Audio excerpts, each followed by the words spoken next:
meus queridos, tudo bem com vocês? Eu espero que sim. Então, hoje vamos dar início à Idade Média, mas precisamente a parte oriental, a Idade Média oriental, falando sobre o Império Bizantino e sobre os árabes, figuras muito importantes para a gente entender alguns acontecimentos que ocorreram na Idade Média, ao longo da Idade Média, e também para conflitos que acontecem na nossa atualidade.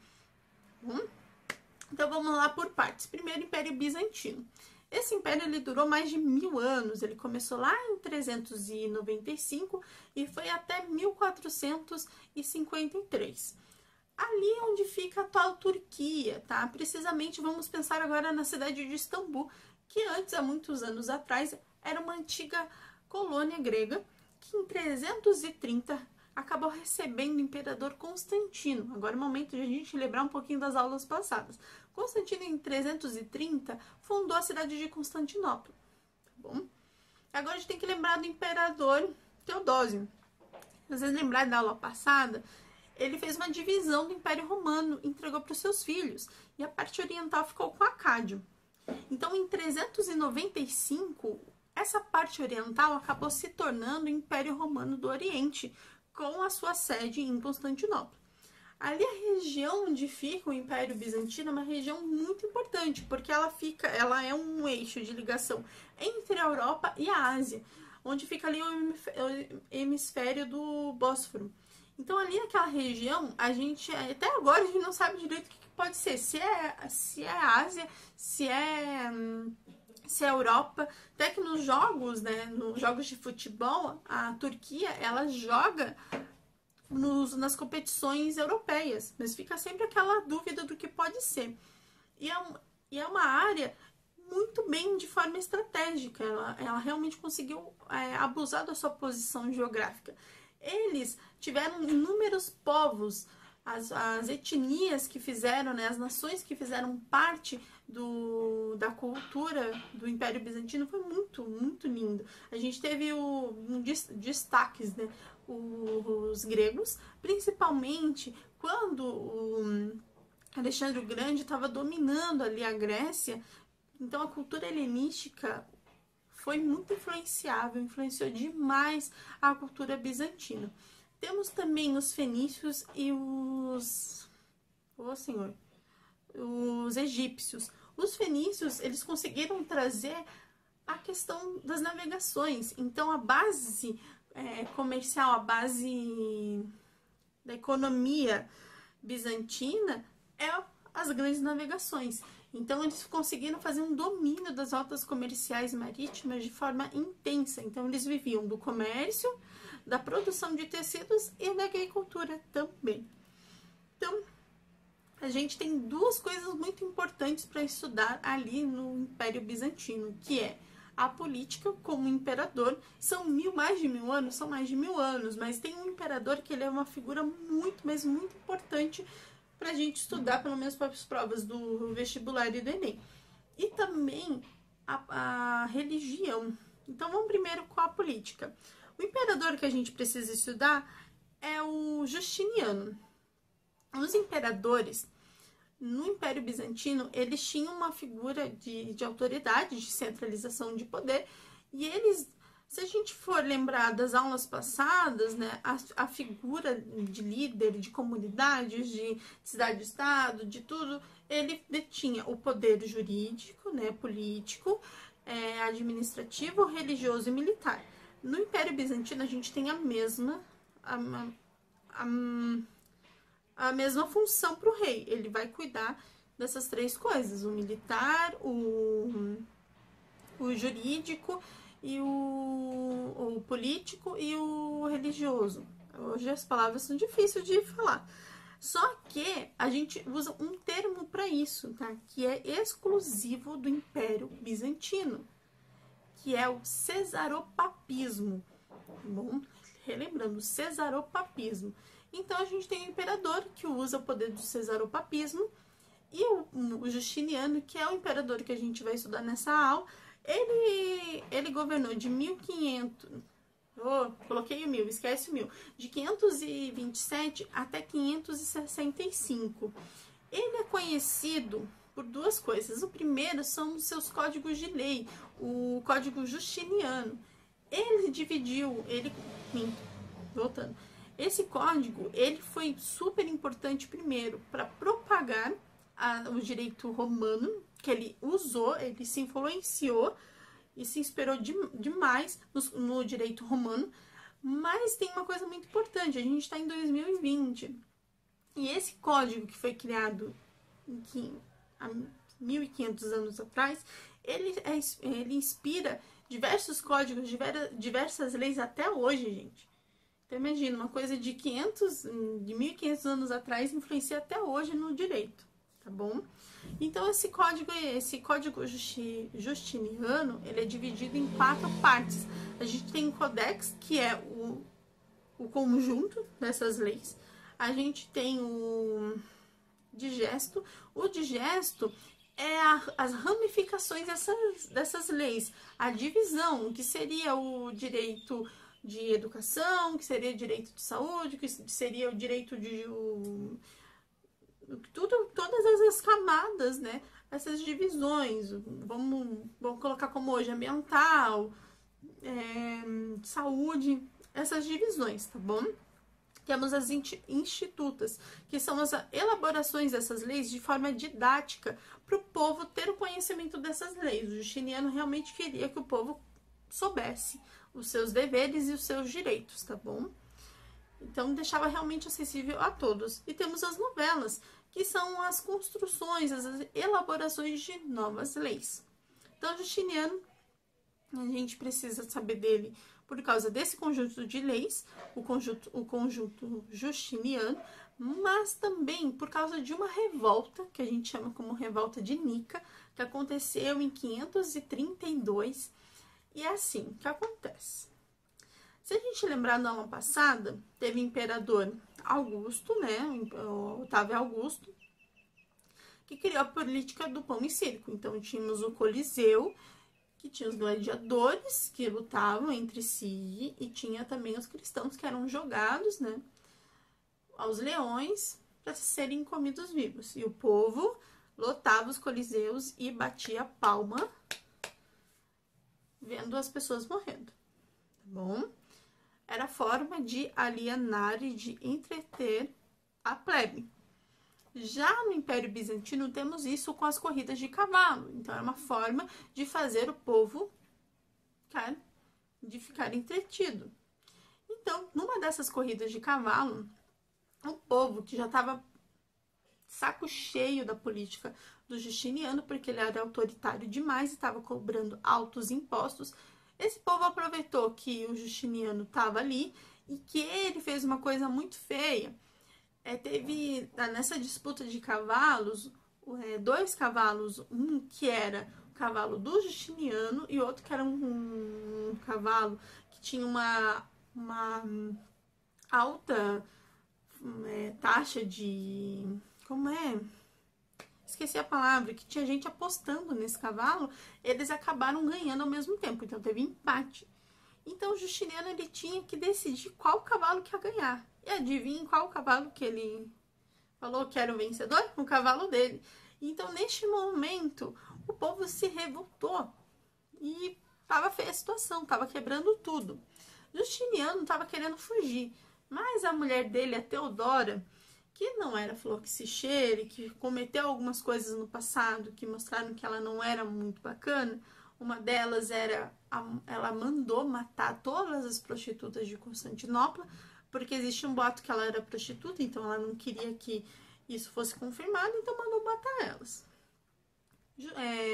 Teodora falou, cara, tu tem que meter o pau, tu não é o imperador? Tu não é o que manda aqui? Então desce o cacete neles. Então, Justiniano chamou Belisário, que era o chefe do exército, e falou, ó, desce o cacete no povo. E realmente desceram o cacete. Morreu nessa revolta 30.000 pessoas. Justiniano conseguiu fazer a manutenção do seu poder, porque o povo estava morrendo de medo dele. Então, ele conseguiu aproveitar este momento para crescer cada vez mais, para ser cada vez mais influenciável, né? E expandir o seu território, cobrando altos impostos para manter o império e saber que o povo não ia se revoltar contra ele, porque se ele conseguiu em um dia matar 30 mil pessoas, ele consegue, né, fazer coisas piores. Então o povo calou, falou bonitinho, e o tempo de governo do Justiniano foi correndo. Agora, outra coisa importante para a gente estudar no Império Bizantino é a religião.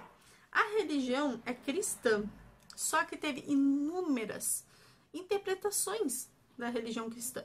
A gente tem os iconoclastas. Eles rejeitavam o uso de imagens dentro da igreja.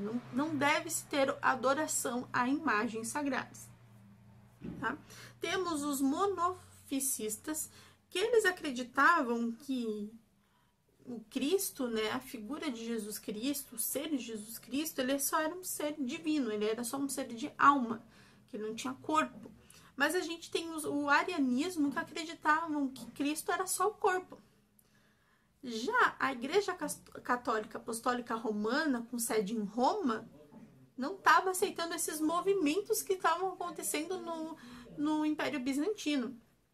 Então, eles começaram a fazer perseguições e a taxarem o povo que estava dentro desses movimentos religiosos como hereges. Então, perseguiam e matavam eles. Então, em 1054, houve uma cisma.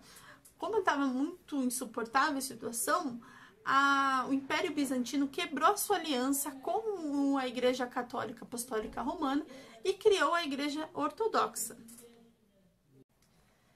Então, se foi criada essa igreja ortodoxa, que tem uma grande influência grega, até que a língua que é usada é a língua grega, enquanto temos a igreja católica apostólica romana, que usa o latim, que faz uso de imagem, enquanto a igreja ortodoxa não. Então, essa nova forma de se fazer, né, de se cultuar Deus, influencia muito na arte bizantina. Se a gente for ver as igrejas ortodoxas, elas abusam do mosaico, usam muito dourado, mas não de uma forma luxuosa como a gente vê na igreja latina, né? Na igreja católica apostólica romana. Então a arte bizantina, ela também usa e abusa dos diversos povos que habitaram um império. E como esse império, que durou mais de 1000 anos, está em queda? Porque o povo estava invadindo demais Constantinopla. Dos dois lados, tanto o lado oriental tinha os árabes, que acabaram alguns deles viraram muçulmanos, então eles estavam querendo o quê? Converter o povo. Então eles estavam fazendo a sua migração, e no mesmo tempo chegavam nos lugares e destruíam e faziam conversão à força. E do lado ocidental temos a Igreja Católica, que num momento lá já no século 12, 13, estava tão fervorosa por causa da reconquista cristã que está acontecendo lá na Península Ibérica, começa o movimento das cruzadas, então eles precisam ir lá para o Oriente, lá para Jerusalém. Então, o que acontece? Constantinopla está no meio do caminho. Então, eles acabam também invadindo Constantinopla. Até tem um episódio em 1204 que os católicos, eles simplesmente invadem, destroem e saqueiam a cidade de Constantinopla para botar medo. Olha só que horror! Então tem essas invasões dos dois lados. Constantinopla, ao longo dos anos, vai perdendo sua força, perdendo suas defesas, até que em 1453, o sultão Maomé II, descendente de Maomé, que a gente vai falar daqui a pouco, ele invade e toma Constantinopla, e o Império Bizantino cai. E neste momento, os historiadores também falam que é o fim da temporalidade da Idade Média. Então, a Idade Média dá o fim com a queda de Constantinopla. Esse é o Império Bizantino. Agora vamos falar dos árabes? Sim. Primeiro vamos trabalhar nos conceitos. Uma minha aqui. Primeiro, o árabe. Nem todo árabe é muçulmano, tá? E nem todo muçulmano é árabe, tá bom? Porque o árabe é quem nasce na Península Arábica, tá? E o muçulmano é quem segue o islamismo. Então, vamos começar a falar dos árabes, que a gente fala pouco dos árabes, porque, querendo ou não, o islamismo, ela acaba dominando o que a gente sabe sobre os árabes. Então, no início, os árabes eram semi-nômades que viviam na Península Arábica, viviam no deserto, então eles disputavam os poucos oásis que existiam na região e eram politeístas, cultuavam deuses da natureza. Só que tudo muda com Maomé. Esse cara nasceu em 570 depois de Cristo. Ele era humilde, nasceu numa família humilde, era um órfão e era criado pelo seu tio. E ele conseguiu aproveitar da influência dos seus casamentos para ascender socialmente. Então ele era comerciante, ele viajava, então conheceu diversas culturas, principalmente o judaísmo, o cristianismo, que são religiões, monoteístas.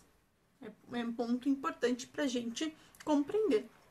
Então, quando Maomé tinha 40 anos, enquanto ele estava no deserto viajando, ele teve a visão do anjo Gabriel, que falou: olha, só Allah é Deus e tu, Maomé, é o último profeta de Allah. Então, tá na hora de você falar de Allah. Então, é o que Maomé faz. Ele vai para Meca, que é uma cidade onde tem uma grande peregrinação dos árabes, que iam lá cultuar os seus deuses, que iam lá orar na Kaaba, que é a pedra negra. E por que essa pedra é negra? Por causa dos pecados dos homens. Então, eles tinham que fazer essa peregrinação para essa pedra deixar de ser preta, para ela ficar branca.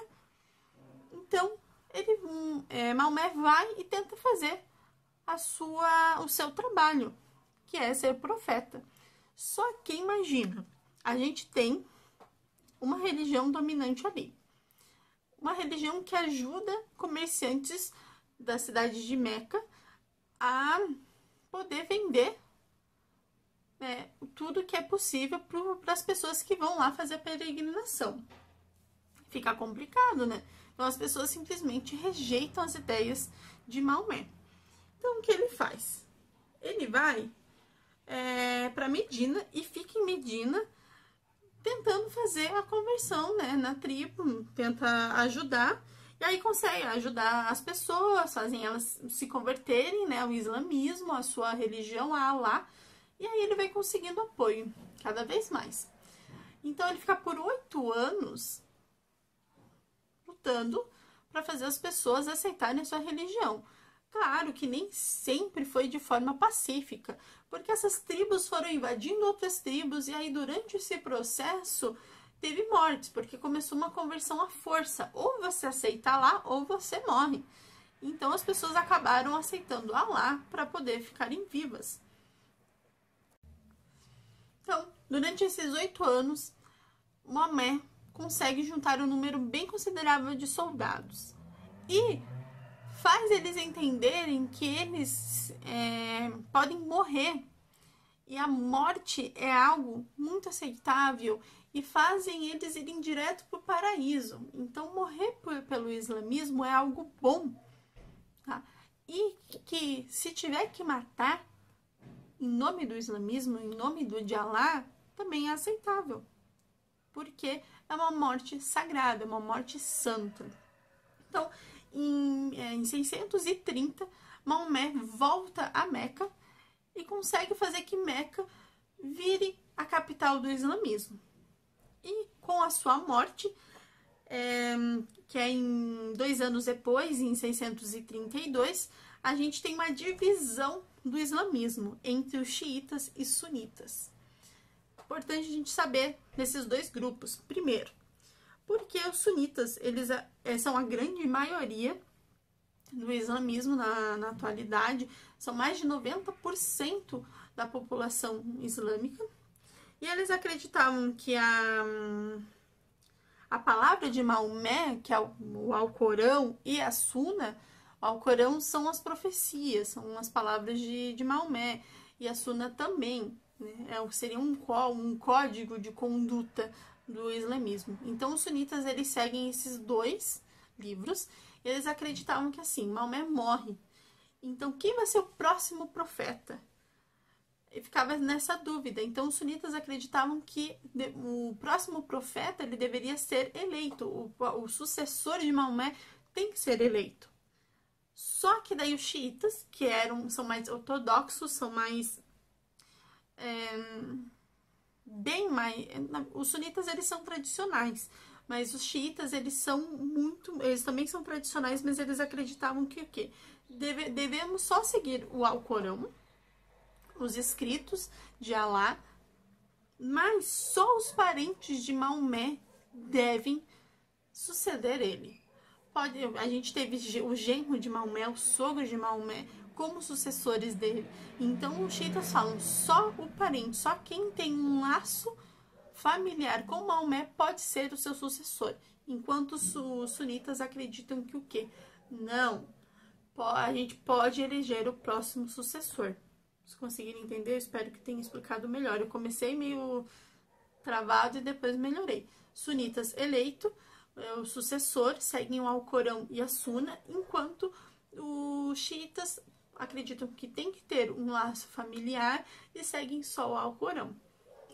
Uma coisa importante, um adendo que a gente tem que ter aqui, os sunitas, como sua maioria, eles vendem uma imagem muito feia, muito deplorável dos xiitas, tá? Os xiitas nem sempre são uma figura maligna ou demoníaca, como é vendido na mídia ocidental. Até que o Estado Islâmico, grande parte das células terroristas são de sunitas. Então, nem sempre o xiita é o lado mal, tá? Os sunitas também. É só uma venda de imagem, gente. Uma forma de vender, uma forma de criar algo sombrio em uma minoria. Até que os xiitas são a parte mais pobre das regiões onde tem cidadãos, tem gente que segue o islamismo. Os xiitas são os mais pobres. Então, a gente tem que tirar essa venda da mídia de achar que não, os xiitas são ruins. Não, os sunitas também são ruins. Eles também fazem atentado, eles também vendem uma imagem ruim. Então, temos que entender isso. Agora, uma parte importante são os pilares do islamismo, tá? Primeiro, Alá é o único Deus e o Maomé é o seu profeta. Isso é importante. Outra, diariamente deve ser feitas no mínimo 5 orações voltadas para Meca. Não importa onde você esteja, você está no trabalho, pega o seu tapete, leva para um local e faça a sua oração. Tá? É obrigatório, deve ser feita. Em Curitiba tem uma mesquita e a parte de oração fica voltada para Meca. Sempre a oração, a sua cabeça tem que estar voltada a Meca. Né? Trabalho de caridade para os mais necessitados também é um pilar do islamismo, deve ser seguido. Temos o 9º mês do calendário islâmico, que começou em 622. No 9º mês a gente tem o Ramadã. O Ramadã é um mês que você tem que jejuar durante o dia. Então, o sol nasceu. Durante o nascer do sol e o pôr do sol, você não pode se alimentar. E deve fazer suas orações também. Por isso que temos na Europa tem vários jogadores muçulmanos que durante o campeonato fica meio complicado de ele conseguir fazer a competição, porque ele não pode se alimentar durante o dia. Então tem até uma forma, tem discussões na Europa, né, no futebol, para ver como a gente entendeu, como se deve lidar com o mês de Ramadã, como deve ser feito o trabalho com esse jogador, já que fica difícil de ele jogar porque ele não vai ter um condicionamento físico 100% para isso. Outro pilar muito importante é que uma vez na vida, claro, se você tiver condições, você deve ir fazer a peregrinação a Meca. É uma obrigação sua como muçulmano de fazer essa viagem a Meca.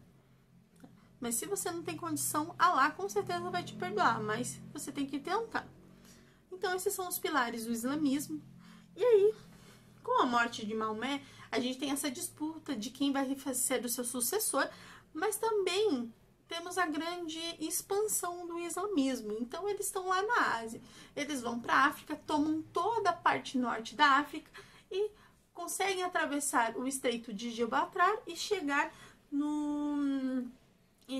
aonde está a Península Ibérica. Então, boa parte da cultura espanhola vem também dos árabes, tá? A construção, a nossa escrita, nosso alfabeto tem muita influência, né? Até a palavra alfabeto, o AL, vem dos árabes. Então, a gente tem essa expansão e já quando chega na Península Ibérica, já com pouco tempo de conquista, eles já começam, eles têm umas décadas de folga, de que eles conseguem se estabilizar na Península Ibérica, eles já sofrem os movimentos de reconquista cristã, que vai ser o papo daqui para umas próximas aulas, tá? Então, isso foi o movimento, a história que a gente conhece sobre o islamismo, que é importante a gente conhecer. Os pilares do islamismo, o que foi Maomé e o que é os xiitas e os sunitas. Imagina, eles brigam desde 632, desde a morte de Maomé.